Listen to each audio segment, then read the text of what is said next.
ዛሬ ሁለት በየቀኑ መጠቀም የምትችሏቸውን ኤክስፕሬሽኖች ነው ማሳያችሁ። የመጀመሪያው የሆነ ነገርን ሪፊውዝ ስታደርጉ ወይም እምቢ ስትሉ መጠቀም የምትችሉት ኤክስፕሬሽን ነው።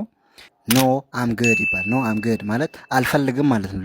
ለምሳሌ የሆነ ሰው ምግብ እየበላ እንብላ ቢላችሁ አልፈልግም ለማለት ስትፈልጉ ኖ አም ግድ ትላላችሁ ማለት ነው። የማትፈልጉትን ነገር እምቢ ለማለት ስትፈልጉ በእንግሊዝኛ ኖ አም ግድ ማለት ይችላላችሁ። ኖ አም ግድ ማለት አልፈልግም እንደማለት ነው። ሁለተኛው ኤክስፕሬሽን ደግሞ የሆነ ማርኬት እቃዎችን ለመግዛት ሄዳችሁ እንበል። ከዛ በኋላ የተወሰኑ እቃዎችን ገዝታችሁ ተጨማሪ ነገር ለመግዛት ፈልጋችሁ ብር ያጥራችኋል። 100 ብር ያጥራችሁን ብል። ስለዚህ 100 ብር ያጥረኛል ወይ ለማለት ስትፈልጉ አም 100 ብር ሾርት ማለት ይችላላችሁ።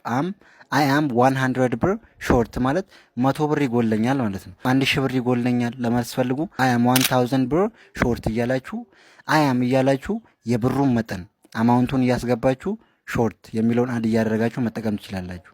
እንግዲህ በዚህ ፔጅ ላይ ኦልሞስት ከ15000 ፎሎወር በላይ ያለኝ ግን ዩቲዩብ ቻናሌ 1000 ሰብስክራይበር እንኳን የለኝም። አሁን ኦልሞስት ወደ 600 ገብቻለሁ እና ይህንን ቪዲዮ የምታዩ ሰዎች ደግሞ ከተማራችሁበት ዩቲዩብ ቻናሌን ሰብስክራይብ እያደረጋችሁ አትሊስት ዩቲዩብ ላይ 1000 ሰብስክራይበር እንድገባ እንድታግዙኝ እጠይቃለሁ።